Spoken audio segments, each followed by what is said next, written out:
देखिए, सबसे बड़ी बात यह है कि आज भारत जो काम कर सकता है वो पाकिस्तान तो कहीं नहीं कर सकता। भारत से पाकिस्तान की कोई तुलना ही नहीं है। पाकिस्तानी आर्मी की इतनी औकात है कि वो प्रधानमंत्री गुद्दी पकड़ के जेल में फेंक सकते हैं। किसी भी देश में हिंदू प्रताड़ित होंगे, हमारी सरकार सोचेगी कि भैया आज ये मुसलमानों जो है ये हमारे हिंदुओं को प्रताड़ित कर रहे हैं, हम यहाँ के मुसलमानों को करेंगे। कि जो बंटवारा हमारे देश में हुआ था वो धर्म के आधार पे ना होता तो बहुत अच्छा रहता है। पर आप अपने देश की खिल्ली उड़ाते हो। खिल्ली उड़ाना और मुद्दे बताना, वो दोनों में फर्क है। 400 रुपए किलो बिका, 300 रुपए किलो बिका, आप उसको मुद्दा बनाओ ना। आप मुद्दा बनाओ, कौन मना कर रहा है? आप देश का मजाक उड़ा करके अगर मुद्दे बना के पैसा कमाओगे तो आपको कौन पसंद करेगा? तो हमारे वहाँ पे अल्पसंख्यक भाई हैं, हिंदू भाई हैं, वहाँ पे मंदिर तोड़े जाते हैं, कुछ तोड़े जाते हैं। ऐसी मुद्दों को उठाओ। भारत ने चंद्रयान 3 के बाद यानी इसरो जो भारत की स्पेस एजेंसी है उसने आदित्य L1 सूर्य का मिशन लॉन्च किया है। अब सूरज पर भी इसरो शोध करेगा, लेकिन सवाल ये उठता है क्या चंद्रयान की सफलता के बाद इसरो जल्दी तो नहीं कर रहा? क्या इसके बाद फिर से अब पाकिस्तान को दूसरा झटका तो नहीं दे दिया है भारत ने? इसी पर बातचीत करेंगे। गिन्नी साहनी जी, पहले चंद्रयान 3 अब आदित्य L1, क्या कहेंगे? भारत ज़्यादा तरक्की कर रहा है, इसरो ज़्यादा तरक्की कर रहा है और सिलेंडर पे 200 रुपये भी कम हुए हैं। देखिए, सबसे बड़ी बात यह है कि इसरो को चंद्रयान की बहुत बहुत मुबारक और सभी देशवासियों को। मोदी जी के नहीं, मैं चंद्रयान की बात कर रहा हूँ। और आज मोदी जी के शासनकाल के अंदर जब वो एक काम अच्छा देखने को मिला हमें, वो चंद्रयान का लिखा जाएगा उनके इतिहास के अंदर। पर ये सूर्ययान जो है, जल्दबाजी कुछ नहीं होती कि कोई भी अगर साइंटिस्ट काम कर रहे हैं तो उसके लिए रिसर्चें की जाती हैं। तो आज हमारी सेना के सिपाही हों, हमारे साइंटिस्ट हों, ये हमारे देश की जान है, ये हमारे देश की धरोहर है, ये देश की रीढ़ की हड्डी है। और अगर इनके द्वारा कोई भी ऐसा काम किया जाएगा तो हम उसका सम्मान करेंगे। और आज सूर्य से हमारी कितनी दूरी है, उसके बीच में रह करके ये शोध करेंगे कि वहाँ की जो रेडिएशंस हैं, कुछ चीज़ें हैं, वो इनका एक सेटअप है।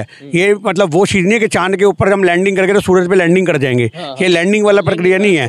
और आप ये देखो कितने हमारे साइंटिस्टों में लगन है कि चंद्रयान के दौरान तो कितने सारे ऐसे लोग थे जो 2-2 साल से घर नहीं गए थे। इतनी लंबी उन्होंने तैयारी करी। और ये बात भारत के लोगों को जान करके दुख भी होगा और एक खुशी भी होगी कि पिछले 18 महीने से चंद्रयान 3 की टीम को तनख्वाह नहीं मिली थी, सैलरी। उसके बावजूद भी उन लोगों ने अपना काम किया क्योंकि उनका मिशन था, उनका एक जुनून था। कहीं ना कहीं ऐसे लोग जो हैं वो एक रियल हीरो हैं। आज चंद्रयान टीम की जो टीम है ये एक एक्चुअल हीरो है जिन्होंने बिना सैलरी के देश के लिए काम किया। तो आप समझो, तो सरकार को उन लोगों को रिवार्ड देना चाहिए, इनाम देना चाहिए। इतने सारे बैंकों के लोन माफ़ किए जाते हैं। तो कहीं ना कहीं चंद्रयान टीम को हम लोग बधाई के साथ साथ ये भी कहते हैं कि उनको मॉनेटरी बेनिफिट दो ताकि वो अपने परिवार के लिए भी कुछ अच्छा कर सके। क्या कारण है कि पाकिस्तान की स्पेस एजेंसी पहले बनी थी और आज वो उनके पास तो एक लॉन्च पैड भी नहीं है? अब देखिए उनकी पब्लिक में चर्चा शुरू हो जाएगी कि भारत ने अब सूर्ययान भी लॉन्च कर दिया है, सिलेंडर पे 200 रुपये भी कम कर दिए हैं।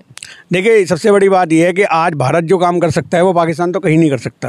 भारत से पाकिस्तान की कोई तुलना ही नहीं है। ये पाकिस्तान की आवाम भी जानती है, उनको पता है बहुत अच्छे से, क्योंकि हमारे यहाँ पे बैठे हुए जो लोग हैं, वहाँ पे जो नेता भी हैं, उनको चलाने वाली भी सेना है।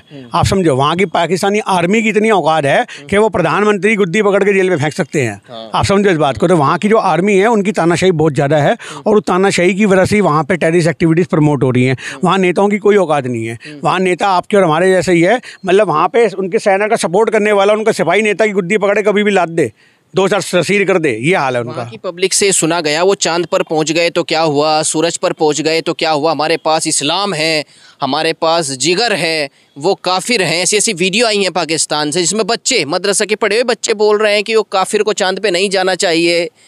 देखिए, सबसे बड़ी बात यह है कि आज बच्चों का ब्रेन वॉश करने वाले यही तो लोग हैं।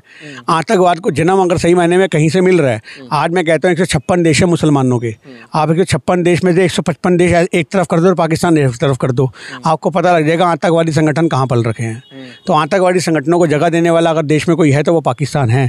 लादीन हो, कोई भी ISI के एजेंट हो, कुछ भी हो, वो सारे के सारे कहीं ना कहीं पाकिस्तान में शरण पाके बैठे हुए हैं। तो इन पाकिस्तानियों की आर्मियों को सोचना चाहिए कि अपने फ़ायदे के लिए वहाँ की आवाम को मरवाते हैं। तो आज की वहाँ की आवाम जो भाषा बोल रही है वहाँ पे वो कट्टरपंथी बहुत ज़्यादा है।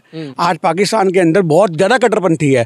आप इस्लाम को मानो, आप धर्म को मानो, धर्म मानवता सिखाता है, पर आप धर्म के नाम पे बंदे मारो तो ये आपको धर्म नहीं सिखाता। तो आज इस्लाम के नाम पे जो ऐसे बच्चों को तैयार किया जा रहा है, आज इन्हीं की वजह से भारत के पाकिस्तान के जो मुसलमान हैं, भारत के मुसलमान वो गालियाँ खाते हैं। आज कहीं ना कहीं जो पाकिस्तानी ऐसी हरकतें करते हैं तो आज ये लोग सोचते हैं कि भैया भारत के भी मुसलमान आतंकवादी हो जाएंगे। आप आतंकवादियों को जन्म कौन दे रहा है? आतंकवादियों को जन्म देने वाले पाकिस्तान के ISI एजेंट हैं। आप समझे इस बात को। और उन चीज़ों का प्रभाव भारत के मुसलमानों पे देखने को मिलता है। यहाँ संगठन उनको भी टेररिस्ट मानते हैं। कहते हैं भारत के मुसलमान हैं, सुरक्षित हैं, उन पे जो है मोदी सरकार में बहुत जुल्म हो रहा है। देखिए, आज की डेट में जुल्म तो हमारे देश में हो रहा है।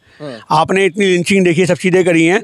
आज मोदी सरकार, मेरी बात सुनो, नहीं मोदी सरकार, हम मोदी सरकार की तारीफ नहीं करेंगे। मोदी सरकार ने हमारे देश में बहुत हिंदू मुसलमान फैला रखा है और आज उसी का खामियाजा है कि आज भारत के मुसलमानों को कहीं ना कहीं प्रताड़ित होना पड़ रहा है। हिंदू और मुसलमानों के बीच में नफरत पैदा हो रही है और उसका जवाब फिर कई मुसलमान भी देते हैं, तो हमारे हिंदू भाइयों को भी मारा जाता है। तो आज कहीं ना कहीं नफरत के बीच जो बोए जा रहे हैं, ये सरकारों के द्वारा बोए जा रहे हैं। भारत के अंदर कोई भी हिंदू या मुसलमान आपस में लड़ना नहीं चाहता, ये इनके संगठन है। उन्हें यहाँ अपना धर्म मानने की इजाजत तो है, आज़ादी तो है, अपने त्योहार तो मना सकते हैं। पाकिस्तान ने फरमान जारी किया किसी भी यूनिवर्सिटी में ना होली मनाई जाएगी, ना बसंत पंचमी मनाई जाएगी, या ना दिवाली बनाई जाएगी। ये प्रेजेंट सरकार का वहाँ का, इसी की वजह से तो हमारे देश के मुसलमानों को प्रताड़ित होते हुए CNRC झेलनी पड़ी।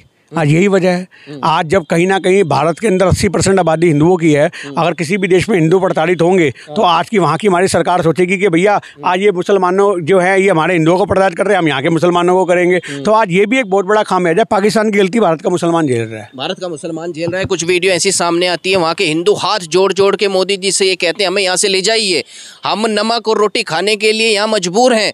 वहाँ के लोग उन्हें काम नहीं देते क्योंकि वो अल्पसंख्यक हैं, हिंदू हैं। देखिए, सबसे बड़ी बात यह है कि जो बंटवारा हमारे देश में हुआ था वो धर्म के आधार पे ना होता तो बहुत अच्छा रहता। धर्म के आधार पे हमारे देश में बंटवारा हुआ, वहीं से खटास पैदा हो गई और वहीं से पूरा का पूरा तहस नहस होना शुरू हो गया। आज हमारा देश कहीं ना कहीं धर्मों में इस प्रकार बटा पड़ा है कि धर्म के नाम पे एक दूसरे खून करने को लोग उतारू हैं। तो ये जो हमारे सामने नैरेटिव रखा गया है, ये पाकिस्तान की वजह से आज भारत जो झेल रहा है, ये जब तक पाकिस्तान रहेगा वो सुलगाता रहेगा भारतीयों की, और यहाँ पे हमारे देश के अंदर मुसलमानों को प्रताड़ित होना पड़ेगा। सानी जी, एक प्रश्न है आपसे कि जो वहाँ के यूट्यूबर हैं, हम भी यूट्यूबर हैं हिंदुस्तान के, और वहाँ के यूट्यूबर सुन भी रहे होंगे, पब्लिक भी देख रही होगी, वहाँ के यूट्यूबर ने एक रोजगार खोजा है कि अपने देश की बुराई करो, भारत से तुलना करो। लेकिन वो जब मजहब की बात आती है, जब हिंदू वहाँ पर प्रताड़ित होता है, तो वहाँ पर उनकी हक की आवाज़ उठाने नहीं पहुँचते, लेकिन कंपैरिजन करके अपने व्यूज़ बढ़ाते हैं, अपने सब्सक्राइबर बढ़ाते हैं और पैसा कमा रहे हैं वहाँ पे। देखिए, ये तो वहाँ की आवाम को चैनल छोड़ो, उनके देखना, उनका बहिष्कार करो। जो नफरत बांटने वाले चैनल हैं इन्हें खत्म करो। एक्चुअल न्यूज़ से न्यूज़ मानते हैं ना, जिन न्यूज़ में स्वाद देखने को मिले, एंटरटेनमेंट देखने को मिले, उसे गोदी मीडिया कहते हैं। जो हमारे यहाँ की गोदी मीडिया बैठी हुई है नेशनल चैनल पे, वहाँ पे सोशल मीडिया पे बैठी हुई है। तो आज की डेट में अपने देश की बुराई करना, मैं तो मानता हूँ कि ये सबसे बड़ी नीचता का काम। आप सरकार की बुराई करो, आप अपने देश की बुराई मत करो। आज हमारे देश में ये नहीं, आज हमारे देश में बेशक आटा ना हो, चीनी ना हो, नमक ना हो, पर हम ये नहीं चाहेंगे कि उन बातों को हम बाहर उजागर करें। हम सरकार से ये उम्मीद रखेंगे कि हमारे देश की सरकार हमारी सुने, पर आप अपने देश की खिल्ली उड़ाते हो। खिल्ली उड़ाना, खिल्ली उड़ाना और मुद्दे बताना, वो दोनों में फर्क है। हम आवाज उठा रहे हैं मुद्दों को लेकर के, वो आवाज नहीं उठा रहे हैं, वो उनको एंटरटेनमेंट एंजॉयमेंट अपने देश की खिल्ली उड़ा रहे हैं। तो आज खिल्ली उड़ा करके अगर आप व्यूअरशिप ले रहे हो तो आप कहीं ना कहीं अपने धर्म की बेइज्जती कर रहे हो, धर्म की बेइज्जती कर रहे हैं, अपने देश की बेइज्जती कर रहे हो। उन्हें अगर मुद्दे उठाने ही हैं तो वहाँ के अल्पसंख्यकों के मुद्दे उठाएं। भाई, आटा वहाँ पे 400 रुपए किलो बिका, 300 रुपए किलो बिका, आप उसको मुद्दा बनाओ ना, आप मुद्दा बनाओ। कौन मना कर रहा है आपको? आप समझ रहे हो इस बात को? तो आप अपने देश का मजाक उड़ा करके अगर मुद्दे बना के पैसा कमाओगे तो आपको कौन पसंद करेगा? हिंदुओं को काफिर कहलवाओगे इससे, तो बल्कि और पाकिस्तान के प्रति नफरत। आज जो हमारे वहाँ पे अल्पसंख्यक भाई हैं, हिंदू भाई हैं, वहाँ पे मंदिर तोड़े जाते हैं, कुछ तोड़े जाते हैं, ऐसी मुद्दों को उठाओ, हम लोगों को पता लगे। और सही मायने में हम तो मोदी जी से कहते हैं कि अगर ऐसे कुछ % लोग हैं तो कहीं ना कहीं अगर उनको बसाने की गुंजाइश है, उनके लिए आप रोजगार पैदा कर सकते हो, तो खुले दिल से स्वागत है ऐसे लोगों का, खुले दिल से स्वागत है। तो देखिए किस तरीके से पाकिस्तान को भी जवाब है, पाकिस्तान के यूट्यूबर्स को भी जवाब है, और जो हमारा सूर्ययान लॉन्च हुआ है उसको लेकर भी कहीं ना कहीं गिन्नी सानी जी ने बताया कि देश कोई भी हो, क्योंकि 1992 की अगर बात करें तो भारत भी कहीं ना कहीं क्राइसिस में रहा है, लेकिन ऐसी हरकतें यहाँ के यूट्यूबर्स, यहाँ की मीडिया ने नहीं की कि अपने देश को नीचा दिखाया जाए। ये तो खैर वहाँ के देश की जनता की बात है कि वो वहाँ के यूट्यूबर्स को कैसे देखती है। फिलहाल इस वीडियो में बस इतना ही। नमस्कार।